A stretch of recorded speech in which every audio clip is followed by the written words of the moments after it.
Okay, perfect. Then I think we can start now. And yeah, as per usual, for anyone joining later, they can rewatch the beginning of this webinar. Yeah, so thanks everyone for joining yet another awesome NIRx webinar here. Today we're joined by Professor Christoph Grova from Concordia University in Montreal, who's going to present to us his talk on personalized EEG fNIRS, promoting fNIRS optimal probe design and advanced diffuse optical tomography within the NIRSTORM package, with a special focus on applications in sleep and epilepsy studies, which I know, Christoph, is what your lab focuses on. So I'm going to be kind of moderating this webinar today together with Cami here, who's making all of these awesome webinars possible for us. As per usual, just a couple of introductory words. Who are we? We are NIRx. We are a solution provider in the space of neuroimaging with a special focus on fNIRS. And it is our goal to provide you as the researchers with the best solutions for your research and yeah, hopefully get you from data collection to publication as quickly as possible. And we put a big focus on support. And also we are always interested in, yeah, supporting and moving forward very innovative research, which I know, Christoph, you're doing a lot of really great work there. So yeah, awesome to have you here and to be able to share this research with other people. If you want to connect with us, you can always follow us on our social media accounts. You can also check out our YouTube channel where we have a lot of other great webinars like this one uploaded. And if you wish to stay up to date with our latest product features and releases, some featured user research and other exciting news, you can subscribe to our newsletter. I promise we won't spam you. We send about 3 to 4 emails per year, and you can sign up here at this link. A couple of housekeeping rules for this webinar. You're going to be muted throughout the first part of the webinar during the talk, but questions are welcome at any time. You can use the Zoom chat to type in your questions. We will make a recording of this webinar available on our website in the next coming days. And for further questions, you can always message us directly at consulting@nirx.net or support@nirx.net. And now I would like to introduce to you a little bit more our presenter today, Christoph Grova. Christoph, I think I've known you for quite some time now. You do some pretty awesome research with pretty much all neuroimaging modalities there are. So yeah, it's really exciting to have you here and present for us. Christoph is currently professor in the Department of Physics of Concordia University and a research member of Concordia School of Health, so the Perform Center, where we've also had the pleasure of visiting you before, while he's also adjunct professor affiliated to the Biomedical Engineering Department and the Neurology and Neurosurgery Department at McGill. His postdoctoral studies at the MNI, also in Montreal, were focused on EEG source imaging of epileptic discharges and the correspondence with EEG fMRI results, while you were also acting as a part-time research associate for the setup of the MEG Center of the Université de Montréal. So again, experience in pretty much all fields of neuroimaging, I would say.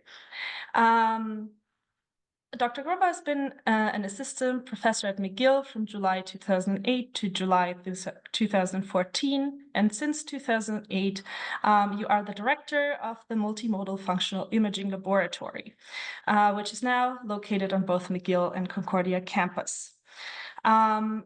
Areas of expertise are EEG and MEG source localization, multimodal data fusion involving EEG, MEG, fMRI, and fNIRS for specifically the application in epilepsy and sleep research.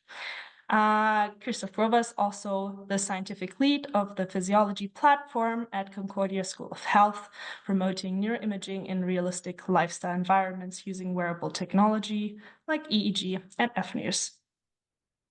And his team is also handling the development and validation of 2 software packages, MEM in Brainstorm for EEG and megasource localization, and NIRSTORM for fNIRS data analysis, of which we're going to see more today.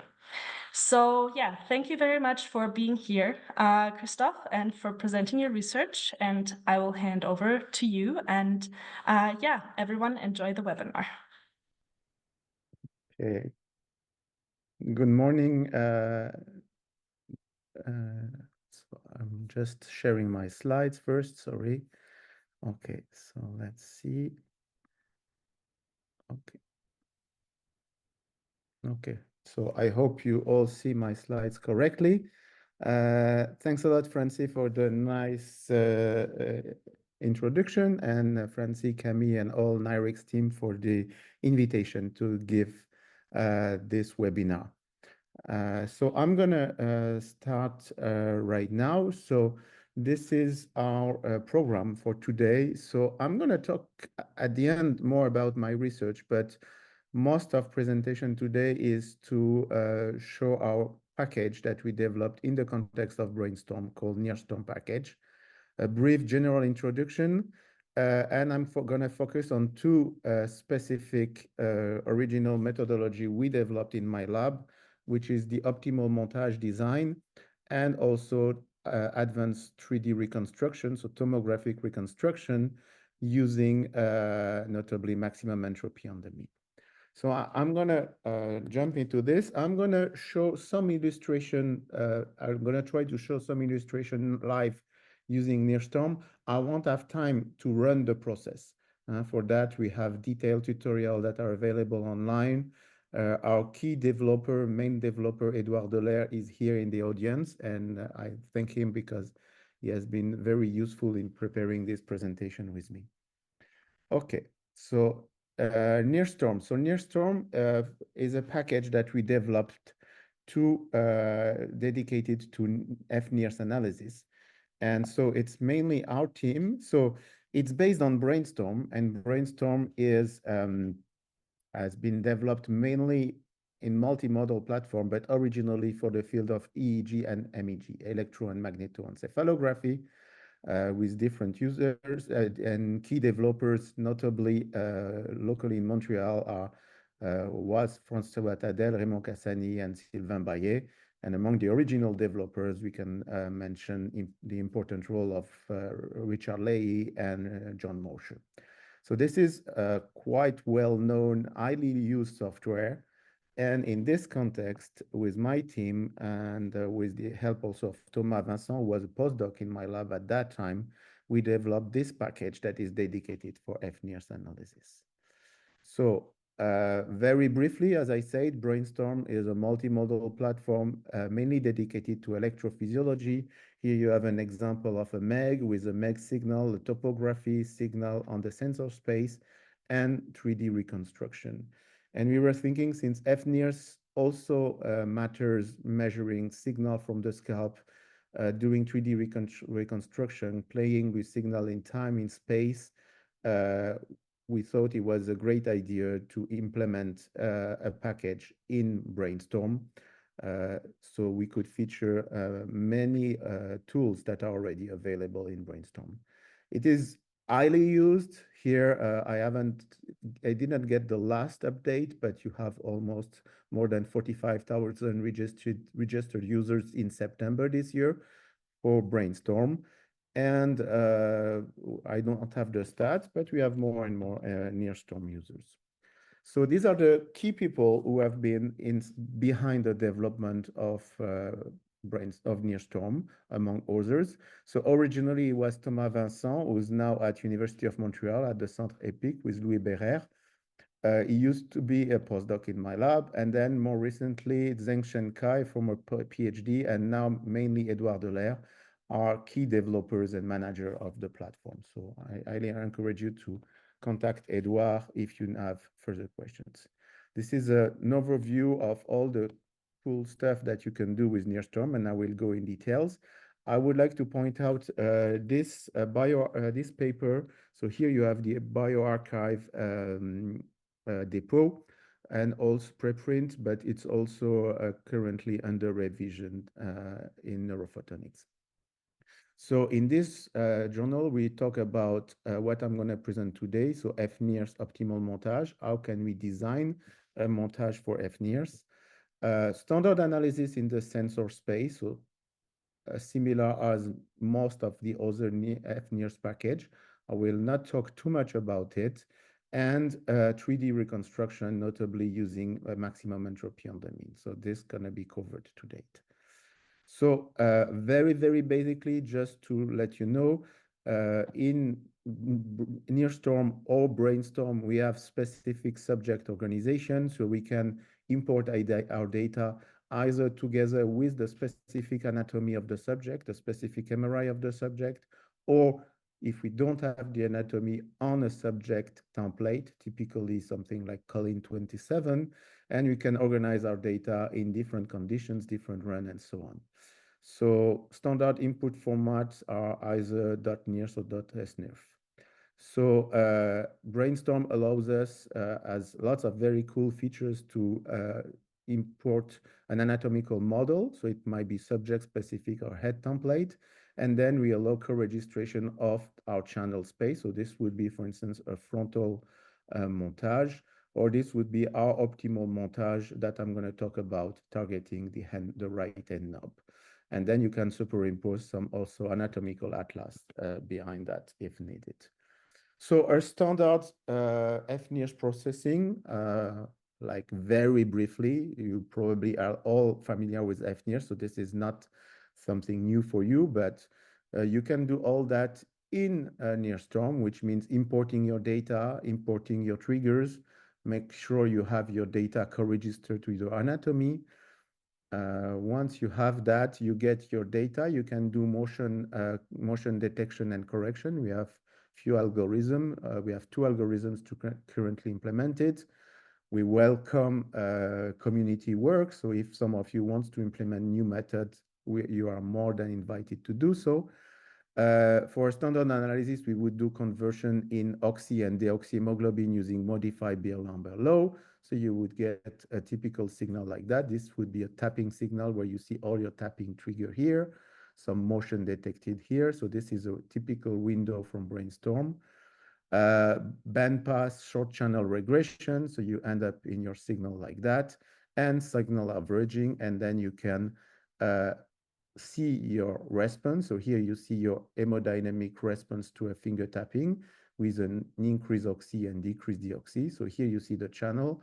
And if you click on a specific signal, you can go in the channel space. So here you see the signal reported on the channel here on the skin surface. So this is a very standard, typical fNIRS analysis using just averaging.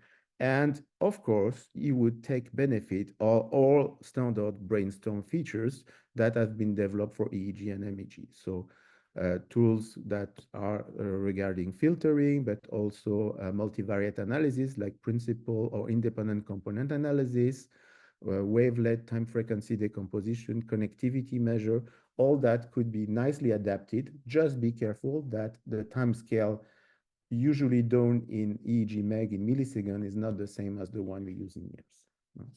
So I'm going to just try to show you one data set. So here you have, I hope you see it. So you have a Brainstorm package. And if you never installed, if you go here in fNIRS, you go in NIRSTORM and you click on install, and it's going to install NIRSTORM on your software.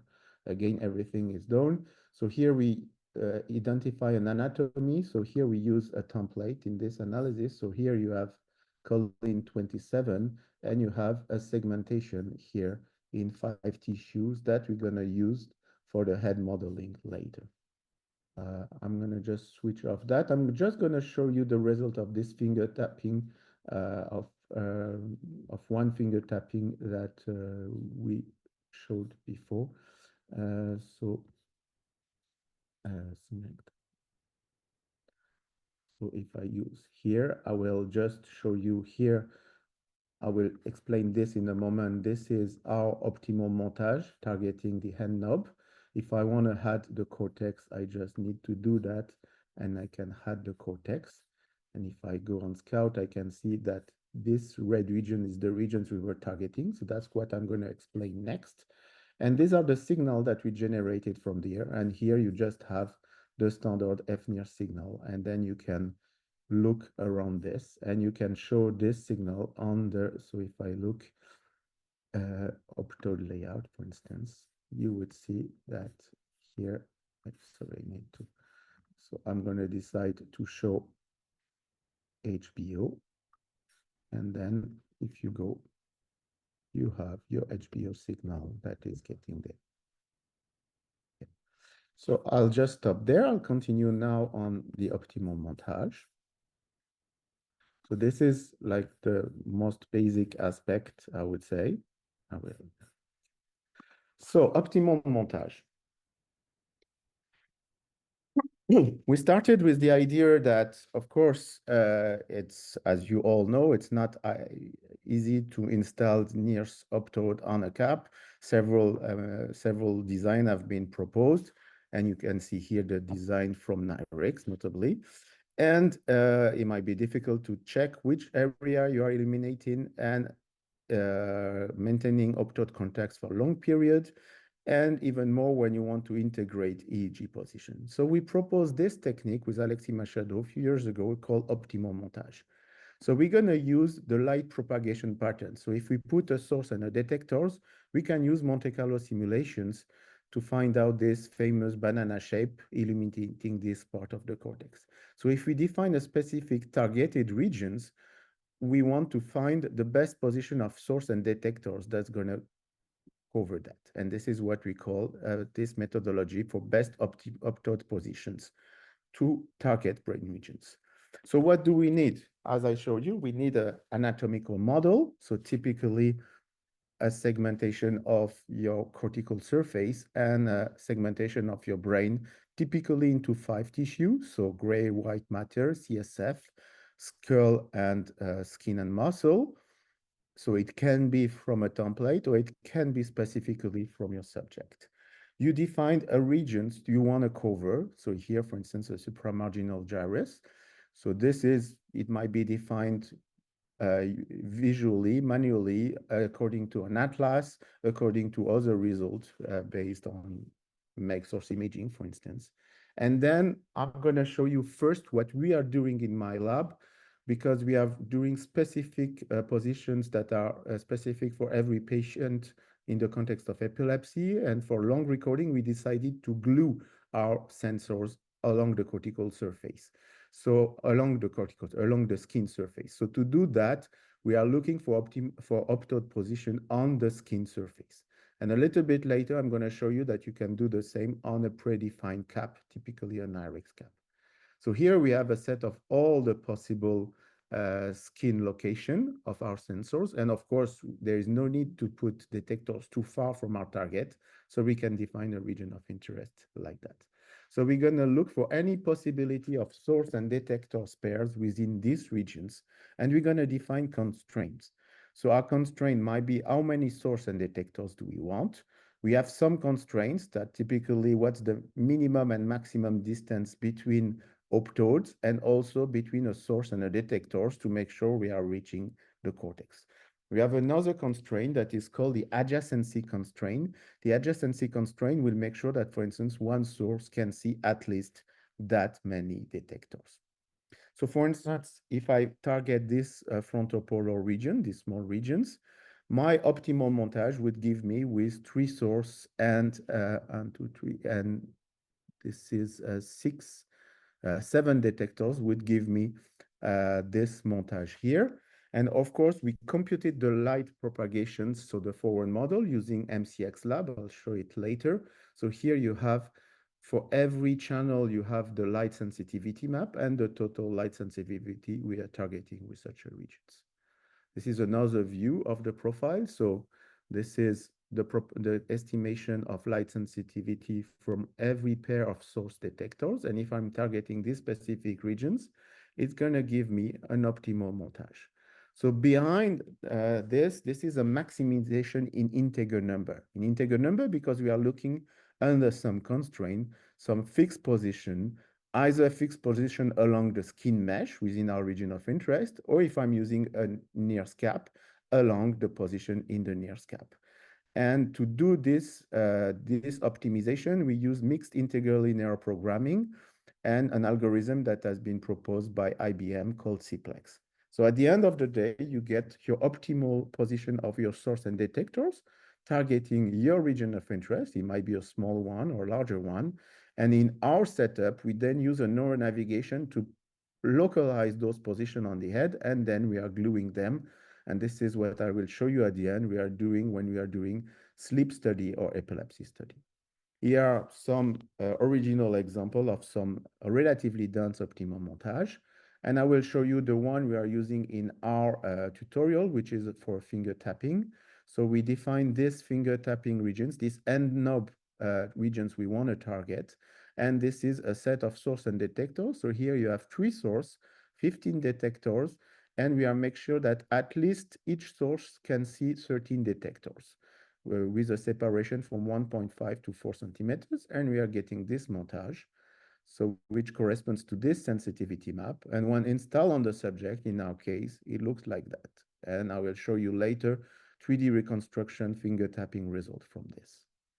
Again, you have this montage, you have the light sensitivity for every map here and this, and something that with Edouard, we implemented in NIRSTORM that we found very useful, whether you use an optimal montage or if you use your standard montage, is to use this light sensitivity map to look, for instance, the spatial overlap between your measure. So this would be, when I'm considering at least 5 overlapping channels, what would be the global sensitivity, the minimum sensitivity? And here, this is the other way around. If I look at a sensitivity of -1 dB, here you reported the number of overlapping channels for every point. So you see that with our optimal montage, in the center of the end knob, we have almost 30 channels overlapping. So we have really a locally dense montage, which is not usually what you get with a standard cap. Just an illustration of that. So this is our montage. This would be for every channel position, a standard analysis with a large filter band covering the cardiac, so 1.6 Hertz. This is after short distance regression. No short distance signals are here, so they have been put to 0 here, and after filtering, and you get your typical response. So can we do better than that? So I will show you 2 new things. So this is our, would say, standard optimal montage. I'll show you illustration in my research at the end of the talk. Very recently, Edouard implemented 2 new features, and the tutorial is, if not online, it will be like very soon. First, can you do an optimal montage while avoiding some EEG position? So typically here you have a typical, I think that's probably a 32 electrodes EEG montage. And so you can define the regions around every EEG, and you say that around each of these EEG, I don't want to install any source or detectors because I want to leave the space to install my EEG electrodes. So it means that my source space was, for instance, this gray area here, targeting my frontopolar regions.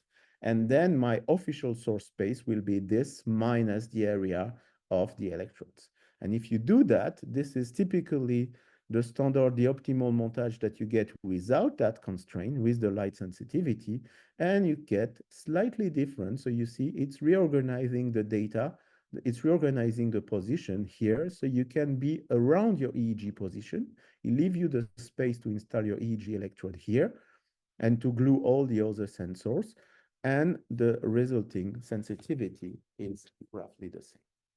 And finally, I would like to illustrate another point that is of great interest, because we are fully aware that, of course, we are gluing electrode in my lab. This is quite rare. There are very few groups are doing that. Most of you guys are using caps and possible position on a cap to install. So a typical layout proposed by NIRx would be an EEG 128 position. So a layout like this one, where you could actually where you could actually look at all the possible positions. This is one example of a montage, not so dense. And of course, if you go on NIRx web page, you have all other examples of montage. So let's assume we want to do an optimal montage now, only considering those points and not our optimal point. So this is something that you can actually do. And now, so you can implement that. So for instance, if I'm targeting these regions, this would be an example of an optimal montage with 3 source and six detectors using optimal montage on the skin. And this would be using typical point from this NIRx layout. And you would see, for instance, that, of course, it's a little bit more sparse. So you see that the light sensitivity is a little bit lower, but we're exploring a decent regions. And for instance, I will just go back to NIRSTORM here. I will try to show you some example of this. So if I look here, I'm going to show you a cap for this supramarginal region. So this would be the optimal cap. So you see here the optimal cap. And then if I put the position here, you see where are the position from NIRx cap on top of that. And then I can look at the sensitivity for this. So here that would be this is normal light sensitivity covering this region over there. And I remind you, this is the regions behind here. I will show you at the end, but it's gonna remove some aspect. And if I use this cap, so this is the optimal montage that Edward just computed. And if I use theirs, you see that this optimal montage is really positioned on specific point on this NIRx cap. And the resulting sensitivity would be something like that. And you would see the sensitivity. So it's a little bit larger, it's less sensitivity. And something interesting that you might want to consider, so if I look here on the first cap, so if I look at the, I'm going to use the optimal cap, and I will look at the overlay. So here, okay, so I will switch on. Sorry, this is a demo effect. So I will just reload this and I will look at the overlap here. And here you can see that for this typical montage, so here, if I want, I can hide my cortical surface. I can hide the scout on my surface. So this is my targeted regions. And you see that around here, with the optimal montage, I have up to 15 overlap between channels. Now, if I do the same with the other one that have been generated on NIRx cap, so here you have the NIRx cap over there. And if we look at the overlap, so you see, we are a little bit more extended in space, but at maximum in the center, we have a spatial overlap between 8 channels, so a little bit more sparse result. Okay, so there are pros and cons behind those two montage, and I'll go back to my slides. So this is what I wanted to say about optimal montage. These are just few other examples that we computed yesterday with Edward. So this is for optimal montage. So you can run this optimal montage either without constraint when you want to glue the sensors to their optimal position, or if you have a specific cap, you can consider those cap and a bunch of constraints to find out what's the optimal set of position. And then if you have this optimal set of position, either these are position on a cap, or we export the 3D position. And if you have a neural navigation software, you can localize them and glue them. This is what you're doing. Now I'm going to talk about 3D reconstruction. So how do we go from measurement in the channel space to the source space along the cortical surface? So I'm going to just deal with one equation here, which means that we have our data, fNIRS data. We have our forward model, which is if there is a local change in absorption of oxy and hemoxy hemoglobin in this region of the cortex, how it's going to impact the different channel. And this is usually estimated using Monte Carlo simulations. And for that, we interfaced the Monte Carlo tool developed by Fang and Boas called MCX Lab. So it's fully, you don't need to know how to run MCX Lab. It's fully interfaced for you. And then you're going to end up with your solution, which is a change in oxy or deoxyhemoglobin along the cortical surface while having to handle some noise. So we have the forward model, as I explained. You need to have the position of your sensors, and you need to have a model of your anatomy, whether it's a template or if it's the model estimated from your subject. So typically a segmentation in 5 tissue obtained using free surfer or SPM. And then we are launching photons in those different conditions to get the light sensitivity map.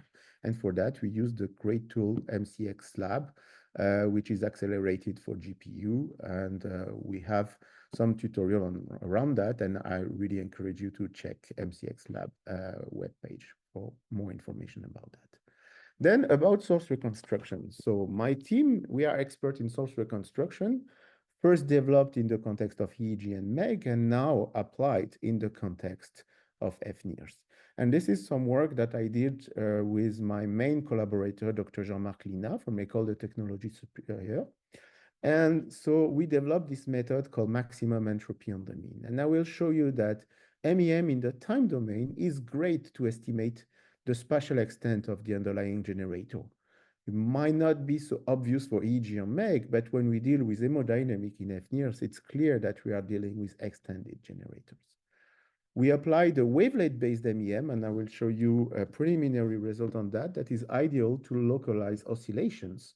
And oscillation in fNIRS might be ongoing resting state oscillations. We have a rich versions to localize synchronous activity.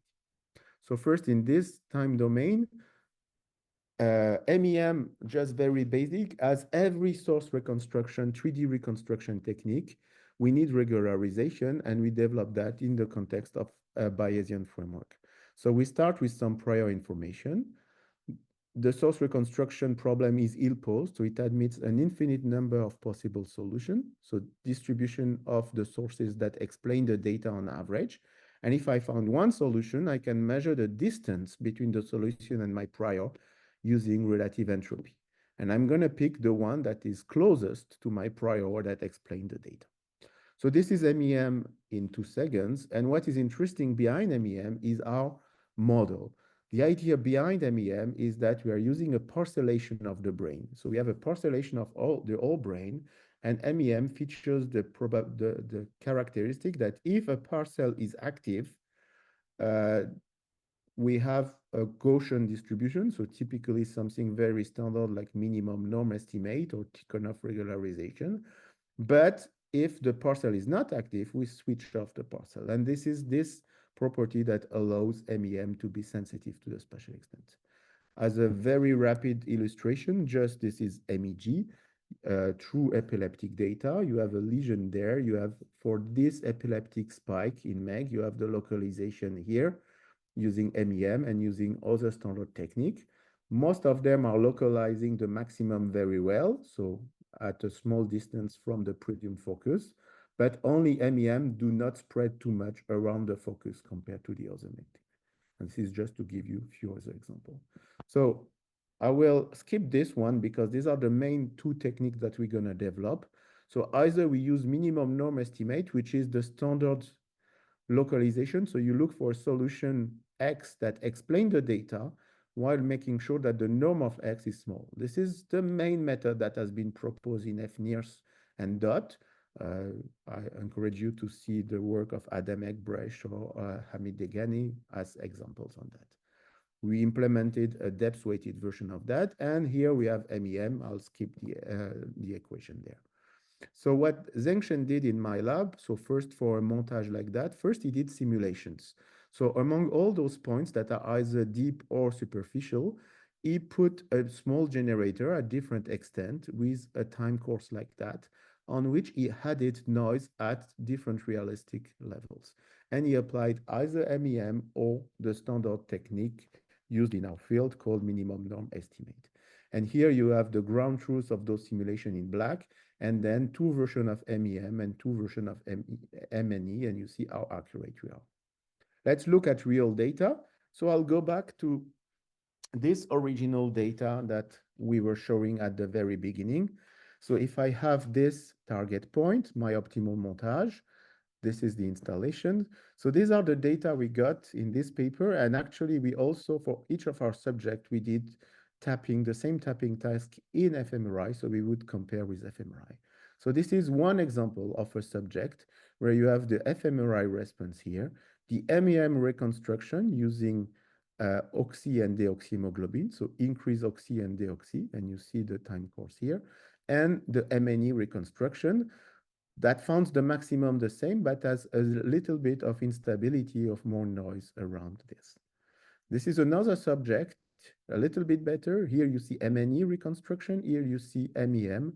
So you see that MEM is a little bit more focal, whereas MNE is spreading a little bit more on those data. These are typically the data that we put available. If you run our tutorial online, you will be able to generate those using NIRSTORM. And you can apply that to your own data, of course. This is just to show that we did the same analysis for another 10 subjects, and we find this nice correspondence first, and also more accuracy of MEM compared to the standard minimum norm technique. And this is what we found at the group level. Brainstorm features all the good tools if you want to do co-register your different cortical surface together and do a group analysis, and that's what we did for this analysis. Another example of multimodal data, here this was a visual task. You see an high-density EEG montage, an optimal fNIRS montage during a checkerboard switching task, and these are the results that we got. So this is EEG reconstruction using MEM, showing activity at 100 milliseconds, fNIRS reconstruction showing oxy and deoxy, and finally fMRI. I'll switch. So this is just a report towards our paper in NIRSTORM.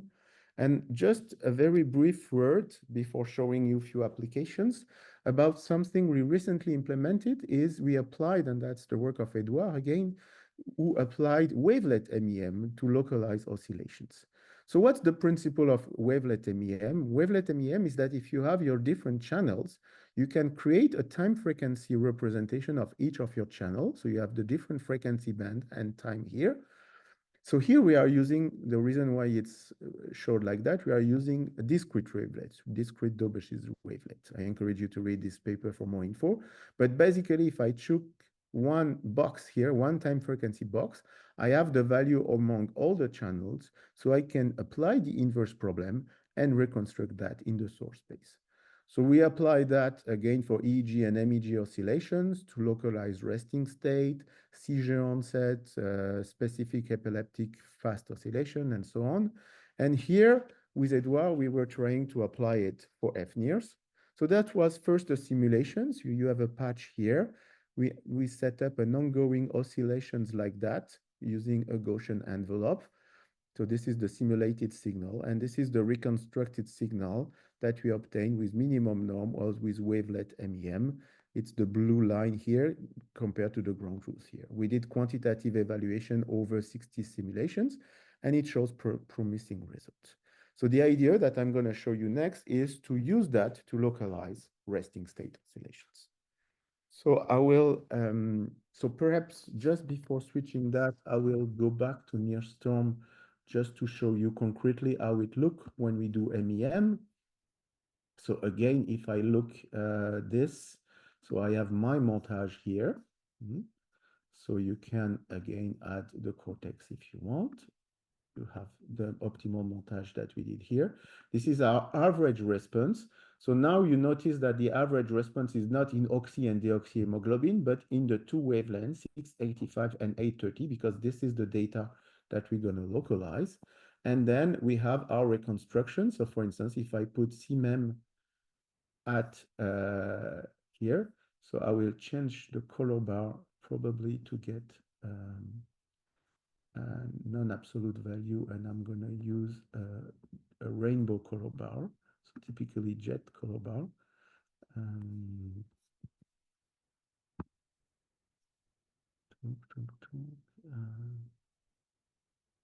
Channel color bar. and I want to do minus max to max. Okay, so here you are, and then I will look HBT. No, not HBT. I want to look at HBR. Okay, and now if you look over time, you have this reconstruction. I need to make sure I use the global value, the color map, the global value is global. So I will see my signal increasing in time, as you can see. And of course, there are a lot of features I don't have time to show, but if you put a little region of interest, you can get the time course, and that's exactly what we did. So this is just to show the interesting tools that we have here.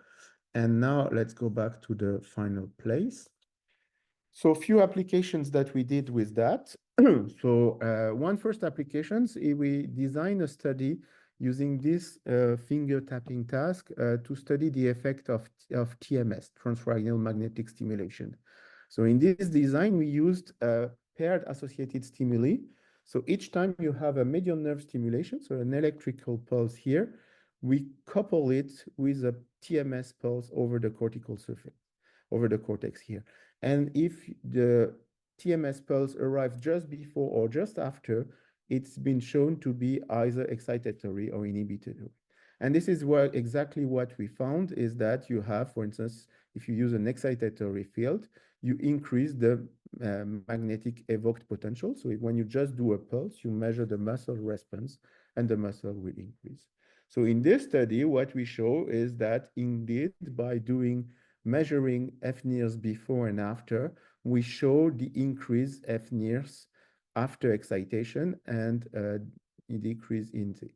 And we find a nice correlations between the fNIRS response and the amplitude of the MEP, of the maximum magnetic evoked potentials that we see. I'm going a bit fast here. I encourage you to read this paper because it's a nice Bayesian models that making this link showing that at the peak of the hemodynamic response, we get the best correspondence between the change in amplitude of the NIRS response and the effect of the excitability using magnetic evoked potentials. I want to just finish with our two main applications. So first application in sleep. So here I'm doing EEG NIRS. So this is the work of Shala and Edouard in collaboration with Tan Dang Vu and Laure Peter Derex. So most of standard fNIRS analysis for sleep have been configured using only one frontal channel with few source and detectors. And now we are using our optimal montage. So typically what we are doing, we are using a standard polysomnography featuring EEG, muscle activity, EOG, ECG, EMG, pulse oximetry, respiration, and we did our optimal montage. Here we targeted bilateral frontal and parietal regions, as you can see here. Once we have our optimal regions, we glue them and we can record the whole night. And NIRSTORM is quite interesting because you can feature all those different acquisition, all those different data within the same space and having them. So here you have the EEG signal, the fNIRS signal. This is at the resolution of the EEG, so the fNIRS signal is very zoomed because here you see every point is a cardiac heartbeat, the ECG, the plethysmogram, the oximetry, and so on. And everything is nicely co-registered, and we even co-registered the ongoing video. So this is an example of very early work that Shala obtained. So here you have an example of our montage. And then here you have the hypnogram. So this is the different stage we spent in different sleep stage from non-REM, non-rapid eye movement 1, 2, or 3, or rapid eye movement, which is basically when we dream or wake state. And this is 6 hours of recording. And this is for left frontal oxy signal, and this is time frequency maps over 8 hours recording. And you see that typically here in N3, you see a strong signal here in the respiratory band, whereas when I am in other steps, notably in REM steps, I see more dose frequency here. And this is what you can see here with some typical frequency bands occurring in the different sleep stage. And we're probably among the first one who are able to show different parts of REM sleep, so REM phasic and REM tonic. Few features here. we found that during N3, not much is going on. So these are very low, very slow hemodynamic oscillation from 0.005 to 0.2. So this is mainly a respiration during deep sleep and not much more. During N2, we found some activity here in the middle band of 0.05 Hertz. And this looks interesting because it might be linked to the slow occurrence of spindle. And this is something we are currently investigating, trying to find out those different signatures. And just as an illustration, something recently done by Edouard, where this is the analysis done, this is another montage over the auditory cortex. And this is what you can do from the sensor data. And after doing wavemem localization here, you see that this bump in N2, that's specifically around 0.03, appears way nicer after 3D reconstruction. These are my last two slides, and I'm going to be done. So we are also studying sleep and epilepsy. So we use the same montage, EEG, fNIRS, to do all-night recording and to target the regions we defined of what we know regarding the epilepsy. So this is typically an example of one subject. So this is something I'm doing also with my PhD student, Dr. Shifa Abdallah, and in collaboration with Dr. Frauscher from Duke University. So this is electrophysiology. You have an EEG MEG epileptic discharge that has been localized here in these left frontal regions. We did EEG fMRI. We found also a bold negative response here. And we defined our optimal montage covering those bilateral frontal regions here. And what Edouard found here is that he looked at the hemodynamic response to this small discharge here, and he found that the hemodynamic response were differing whether those occur during N2 or N3 sleep. So for instance, during N3, it remains a negative response. During N2, we have a negative followed by a positive response. I'll show this last example. So this is an epileptic seizure that we measure. So first, optimal montage. We measure the seizures in EEG MEG, localize it, targeting an optimal montage, targeting the seizure onset and the contralateral regions. We did the all-night recording, and during the night, we got two very nice seizures. So here you have minus 600 seconds to plus 600 seconds, and you have the seizure here. Zoom on EEG, it's only a 20-second electrographic seizure. Electrography means that there is no sign, no clinical sign. The patient is not aware of having a seizure.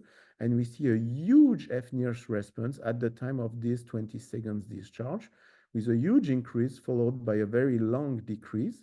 So for instance, at plus 17 seconds, this is the increase, and a very long postictal decrease with a deactivation almost 3 minutes after the end of the seizure. And here you have these patterns for two different seizures. And here we might suggest that during this prolonged period, the patient might suffer from transient hypoxia, and this is typically what we are studying. So this is just a summary that all the tools I showed you are available in this, in NIRSTORM, and everything is summarized in this paper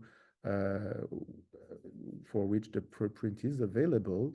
And finally, I'd like to thank the whole team and the main collaborators from the Neuro and from Duke on epilepsy, Jean-Marc Lina on the method part. Thomas Vincent was among the first one who developed NIRSTORM, now being more Zheng Shenkai and especially Edouard Delaire, and also some support from Brainstorm. Thank you very much. Awesome. Thank you so much, Christoph, for this great presentation.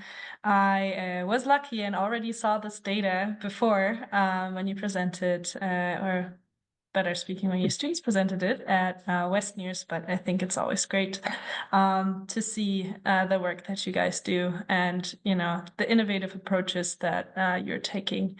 So, and then at this time, we have time for a couple more, for a couple of questions.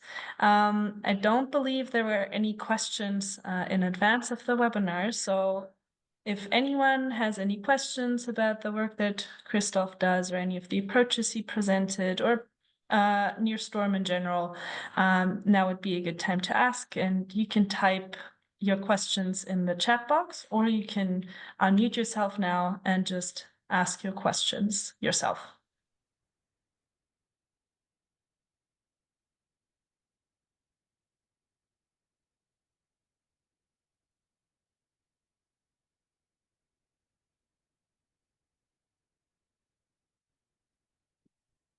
Francie, I do have a question.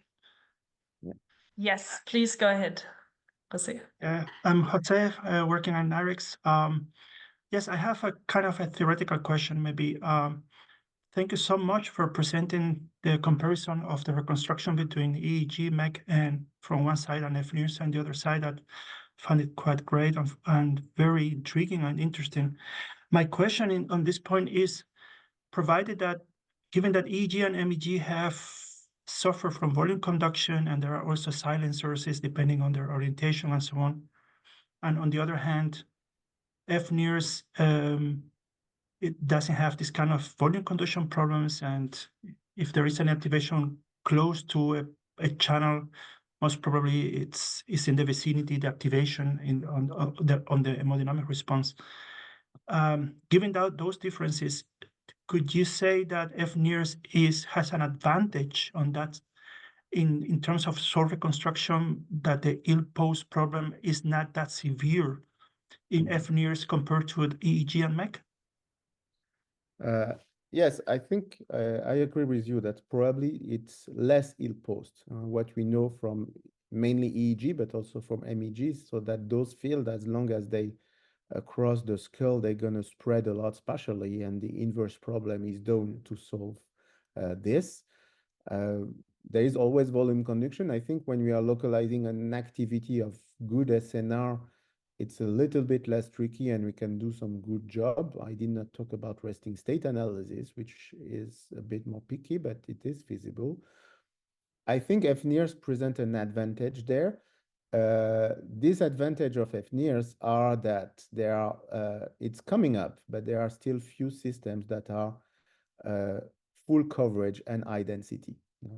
Still standard montage might be low resolution. So if you use a typical cap 3x3, you can always apply a 3D reconstruction, but the result of your 3D reconstruction is gonna be basically a projection. So perhaps the system is not that ill-posed, but you don't benefit from the added value or the added resolution from the inverse problem if you don't have sufficient coverage. Having access to very high density montage like those proposed by Dr. Culver or Brecht are really the typical case where you fully benefit from optical tomography reconstruction. And I think, like with the tool we are providing there, we assume there is probably something in between, and we highly encourage you to navigate, to explore your montage and the ability of number of overlapping measure in your montage before doing the 3D reconstruction. So I think it's so there are, of course, pros and cons in both approach, but that's why we developed these different tools to explore also the forward model that's going to help you to interpret your 3D reconstruction. Thanks so much. That is awesome. Yeah, thanks so much, Christoph. I think it's great that you guys, make this technology available so widely, and that you also make it available for people who might not necessarily glue their optodes or have the possibility at this point. So I think that'll be very nice to share with our users. And I think we received one more question in the chat. That is, what is the role of M&E as compared to MEM? I don't know if you need more information to answer that. If so, maybe we can have the requester unmute themselves, or yeah. There. I don't, but I think I can understand them, and Bao Cheng, don't hesitate to ask further if I'm not answering properly. So MEM and MNE are just two complementary technique. I would say, like if you see on my slide here that probably when when you localize, they have pros and cons. Probably the maximum activity is going to be similarly localized. What we found out with our use of MNE is that when you have a montage that is not full head, but more local, you have a tendency of more instabilities with standard linear technique like minimum norm as opposed to MEM. So we are a little bit less sensitive to spurious activity. That's something that we found out. And something that we studied a lot in EEG, MEG, is that the spatial extent of the generator after MEM has a specific meaning, whereas in minimum norm, they are mainly sensitive to your signal to noise ratio. So these are the main technique. But minimum norm is a very robust technique as well. It's linear, so it doesn't change much your signal. Our method is non-linear.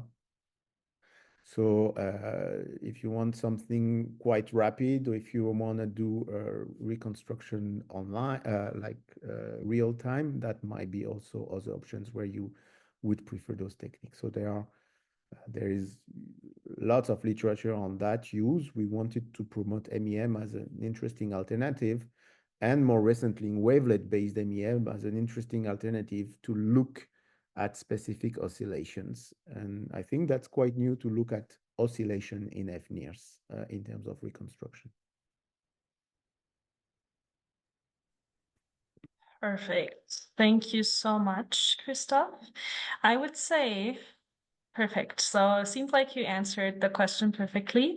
I would say, in the interest of time, to stay within the 1 hour, I'm going to end the question period here, but I would highly encourage you, if you have any more questions about any of Christoph's work, you can definitely contact us or Christoph, maybe yourself.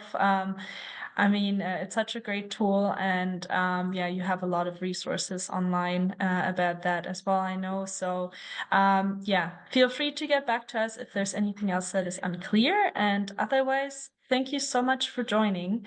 And yeah, we hope to see you soon for another webinar. Christoph, thank you again. Really great presentation. And yeah, thanks everyone. Have a nice rest of your day wherever you are. Thank you, everyone. Looking forward to your feedback from you on the use of NIRSTORM. So don't hesitate to contact us. Thanks, sir. Have a good day.